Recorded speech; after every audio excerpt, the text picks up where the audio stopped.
Assalamualaikum warahmatullahi wabarakatuh. Kami dari kelompok 9 akan mempresentasikan materi pelajaran fikih MA kelas 11 semester 1. Berikut adalah penjelasan materinya. Pembahasan yang pertama yaitu jinayah. Jinayah ialah segala tindakan yang dilarang oleh hukum syariat yang harus dihindari, karena perbuatan ini menimbulkan bahaya yang nyata terhadap agama, jiwa, akal, harga diri, dan juga harta benda.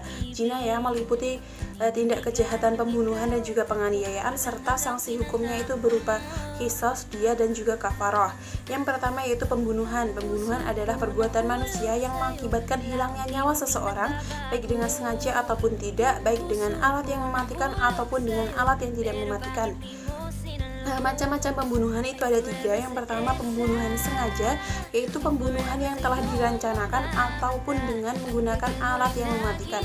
Yang kedua yaitu pembunuhan seperti disengaja, yaitu pembunuhan yang dilakukan seseorang tanpa niat membunuh dan menggunakan alat yang biasanya tidak mematikan namun dapat menghilangkan nyawa seseorang. Yang ketiga yaitu pembunuhan tersalah, yaitu pembunuhan karena kesalahan atau keliru semata-mata. Dasar hukum larangan membunuh ini terdapat dalam surat Al-Isra ayat 33. Hukuman bagi pelaku pembunuhan tanpa hak. Yang pertama pembunuhan sengaja. Hukumannya berupa qisas, artinya si pembunuh itu juga harus dibunuh. Jika keluarga terbunuh memaafkan, maka pelaku pembunuhan wajib membayar diyat, mughaladah atau denda berat. Yang kedua pembunuhan seperti sengaja, tidak dihukum qisas, melainkan wajib membayar diyat, mughaladah atas keluarga yang terbunuh dan dibayar secara berangsur kepada keluarga terbunuh selama 3 tahun. Setiap tahunnya dibayar sepertiga. Yang ketiga yaitu pembunuhan tersalah, tidak dihukum qisas, melainkan diwajibkan membayar diyat mukhawafah atau denda ringan yang harus dibayar oleh keluarga pembunuh kepada keluarga terbunuh. Bayaran itu dilakukan selama 3 tahun, tiap tahun sepertiganya. Selain harus membayar diyat, pembunuh tersalah juga harus membayar kafarah. Pembunuhan secara berkelompok itu hukumannya juga harus diqisas. Yang kedua yaitu penganiayaan. Penganiayaan yaitu perbuatan tindak pidana atau tindak kejahatan yang berupa melukai atau merusak dan menghilangkan fungsi anggota tubuh. Macam-macam penganiayaan ini ada 2. Yang pertama penganiayaan berat, yaitu perbuatan melukai atau merusak bagian badan yang menyebabkan hilangnya manfaat dan fungsi anggota badan. Yang kedua penganiayaan ringan, yaitu perbuatan melukai bagian badan yang tidak sampai merusak atau menghilangkan fungsinya, melainkan hanya menimbulkan cacat ringan. Hukum tidak penganiayaan ini terdapat dalam surat Al-Maidah ayat 45. Selanjutnya yaitu qisas. Qisas ialah hukum balasan yang seimbang bagi pelaku pembunuhan maupun perusak atau penghilangan fungsi anggota tubuh orang lain yang dilakukan dengan sengaja. Macam-macam qisas. Yang pertama qisas pembunuhan, yaitu merupakan hukuman bagi pembunuh. Yang kedua qisas anggota badan, yang merupakan hukuman bagi pelaku tindak pidana melukai atau merusak atau menghilangkan fungsi anggota tubuh. Hukum qisas ini terdapat dalam surat Al-Maidah ayat 45. Syarat-syarat orang wajib diqisas. Yang pertama, orang yang terbunuh terpelihara darahnya, yaitu orang yang benar-benar baik. Yang kedua, pembunuh sudah balik dan berakal. Yang ketiga, pembunuh bukan bapak dari terbunuh.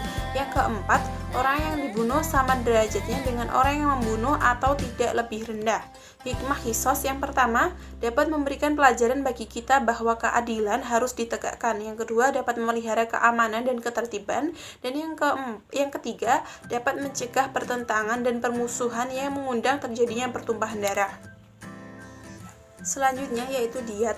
Diyat merupakan sejumlah harta yang wajib diberikan kepada tindak pidana jinayat, kepada korban kejahatan atau walinya, atau kepada pihak terbunuh ataupun teraniaya. Sebab-sebab ditetapkan diyat ini, yang pertama pembunuhan sengaja yang pelakunya dimaafkan pihak terbunuh. Yang kedua pembunuhan seperti disengaja. Yang ketiga pembunuhan tersalah.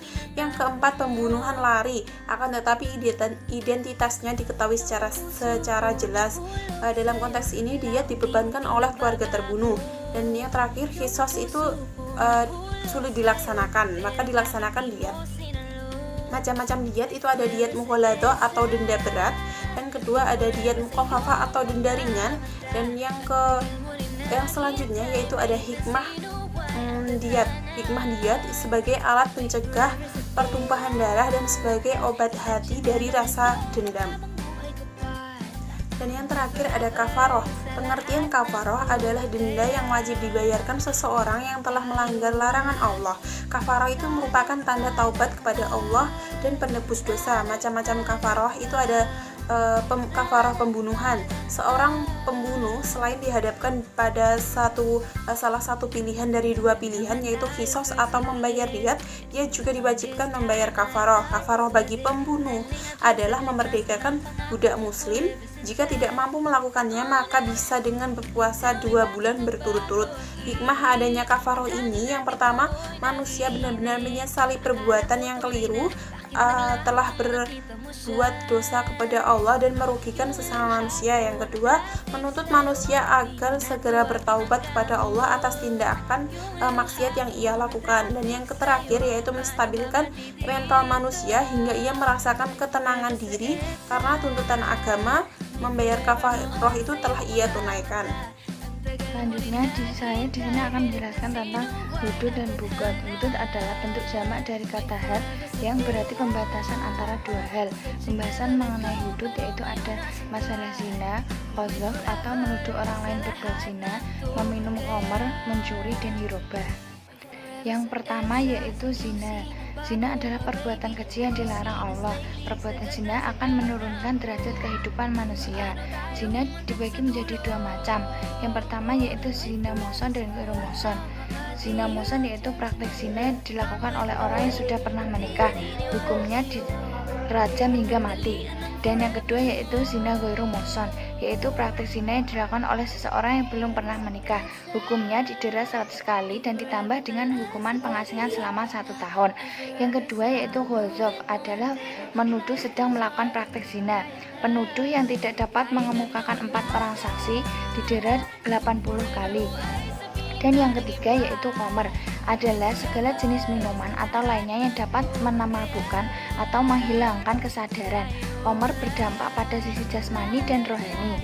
Peminum khamr didera 40 kali. Sedangkan Imam Abu Hanifah, Imam Malik dan Imam Ahmad bin Hanbal berpendapat bahwa had minuman khamr adalah 80 kali. Yang keempat yaitu mencuri.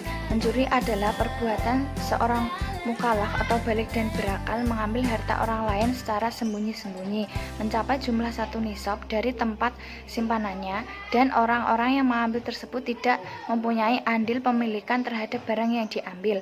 Hukuman bagi pelakunya adalah potong tangan dan kaki secara silang. Yang kelima yaitu hirobah atau menyamun, merampok dan merombak, berarti mengambil harta orang lain dengan kekerasan atau ancaman senjata dan kadang-kadang disertai dengan pembunuhan. Dan yang terakhir yaitu pembahasan tentang bugot. Bugot adalah pemberontakan orang-orang Islam terhadap imam atau perintah yang sah dengan cara tidak mentaati dan ingin melepaskan diri dari menolak kewajiban dengan memiliki kekuatan argumentasi dan pemimpin. Oke, assalamualaikum warahmatullahi wabarakatuh. Saya Aziz Alimuddin dari kelas PAIA. Di sini saya akan menjelaskan tentang peradilan. Oke, peradilan diambil dari kata qadha yang berarti memutuskan. Secara pengertian, peradilan adalah lembaga yang ditunjuk sebuah negara untuk memutuskan sebuah perkara dengan tujuan kemaslahatan bersama. Dan biasanya peradilan dipimpin oleh seorang hakim dan biasanya diselenggarakan di tempat yang dinamakan peradilan. Dan biasanya dasar yang digunakan untuk melakukan memutuskan masalah itu adalah dasar hukum-hukum dari agama Islam. Fungsinya adalah untuk menciptakan masyarakat yang bersih dan terciptanya aparatur pemerintah yang bersih dan mewujudkan keadilan bagi seluruh rakyat Indonesia sesuai dengan isi Pancasila, sila yang kelima, keadilan bagi seluruh rakyat Indonesia. Dan selanjutnya yaitu hakim. Hakim adalah seorang yang diangkat oleh pemerintah yang ditugaskan untuk memutuskan permasalahan atau sebuah sengketa. Syarat-syarat menjadi hakim itu ada banyak ya. Salah satunya yaitu Islam, baligh, sehat, merdeka, adil, tidak sakit-sakitan, laki-laki, berpahaman dengan Al-Quran hadis, mampu berijtihad sendiri, dan tidak buta atau tuli. Dan dia itu seorang hakim disyaratkan harus mempunyai ingatan yang kuat. Yang selanjutnya yaitu saksi. Saksi adalah orang yang ditunjuk oleh sebuah peradilan guna memperlancar proses peradilan dan demi tegaknya hukum keadilan. Fungsi dari saksi adalah untuk memberikan keterangan terkait perkara yang akan diselesaikan. Syarat-syarat menjadi saksi yaitu Islam, adil, balik, berakal sehat, dan merdeka. Oke, sekian dari saya. Jika ada kurang lebihnya saya mohon maaf. Wassalamualaikum warahmatullahi wabarakatuh.